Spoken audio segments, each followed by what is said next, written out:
Hello everyone, welcome back to the scary radio.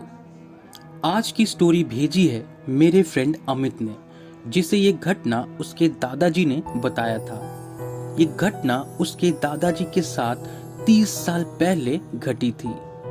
तो चलिए शुरू करते हैं आज की कहानी। और अगर आपको ऐसी स्टोरी सुनना पसंद है तो चैनल को सब्सक्राइब जरूर करें। अमित के दादाजी ने अमित को यह घटना कुछ इस तरह बताई थी। तो बात 1990 की है। दादाजी रेलवे में जॉब करते थे और इसी कारण उनकी समय समय पर एक जगह से दूसरे जगह पोस्टिंग होती रहती थी। एक बार उनकी पोस्टिंग उत्तर प्रदेश के बलिया जिले के किसी दूर के गांव में एक स्टेशन पर हुई। उस वक्त उस गांव में बिजली नहीं थी और शाम होते ही लोग अपने अपने घरों में चले जाते थे।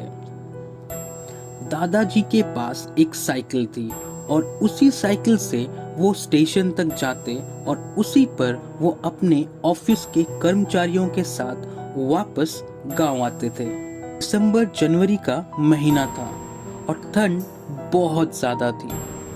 उस दिन अमित के दादाजी को काम करते करते देर हो गई और उन्हें रात में खाना बनाने के लिए कुछ सब्जियां भी लेनी थी। उन्होंने अपने साथ गांव लौटने वाले कर्मचारियों को चले जाने को कहा और वो खुद अपनी साइकिल लेकर बाजार की तरफ चले गए। बाजार करते करते थोड़ी और देर हो गई और जब वो अपने साइकिल पर बैठकर गांव की तरफ निकले तब उस वक्त चारों तरफ सन्नाटा पसर चुका था। बिजली ना होने के कारण खूब अंधेरे में रास्ता भी ठीक से नहीं दिख रहा था। अमित के दादाजी किसी तरह एक हाथ में टॉर्च लेकर साइकिल चलाते हुए धीरे धीरे गांव की तरफ बढ़ रहे थे। गांव वहां से काफी दूरी पर था।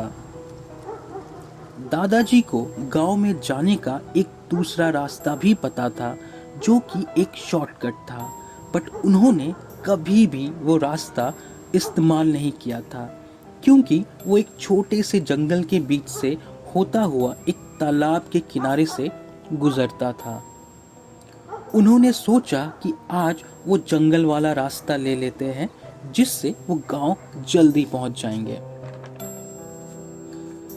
अगला मोड़ आते ही उन्होंने अपनी साइकिल उस जंगल वाले रास्ते की तरफ मोड़ दी। थोड़ा आगे बढ़ते ही उन्होंने देखा कि रास्ते के चारों तरफ पीपल और बरगद के बड़े बड़े पेड़ हैं और ये इलाका पूरा शांत है। वो धीरे धीरे आगे बढ़ते रहे।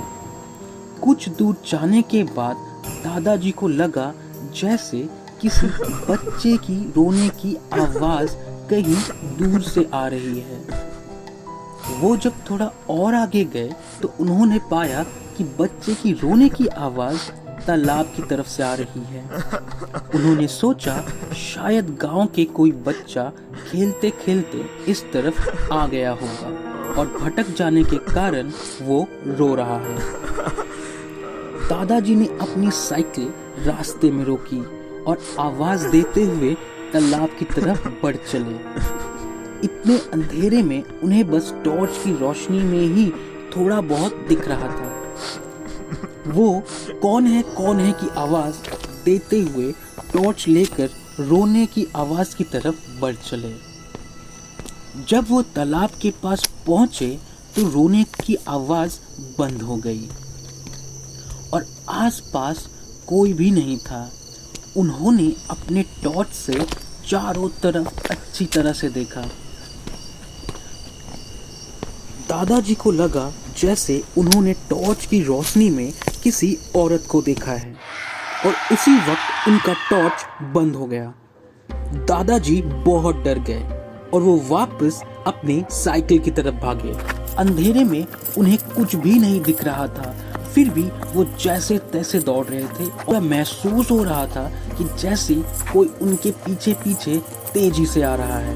वो बिना पीछे मुड़े अपने साइकिल की तरफ पहुंचे और जैसे तैसे चला के वहां से निकलने लगे। और उसी वक्त वापस से उन्हें उसी बच्चे की रोने की आवाज सुनाई देने लगी।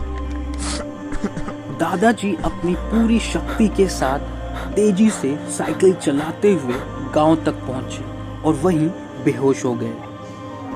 सुबह जब गांव के लोगों ने देखा तो उन्हें घर ले गए। होश में आने के बाद उन्होंने सारी बातें गांव के लोगों को बताई। ये सब सुनने के बाद गांव के एक बुजुर्ग आदमी ने कहा कि बहुत साल पहले उस तालाब में एक औरत ने अपने बच्चे के साथ डूबकर आत्महत्या कर लिया था और तभी से रात में कोई भी वहां से गुजरता है तो उसे बच्चे की रोने की आवाज आती है और गांव का कोई भी इंसान रात को वहां से नहीं गुजरता। दादाजी उस गांव में नए थे और इसी कारण उन्हें ये बात पता नहीं थी।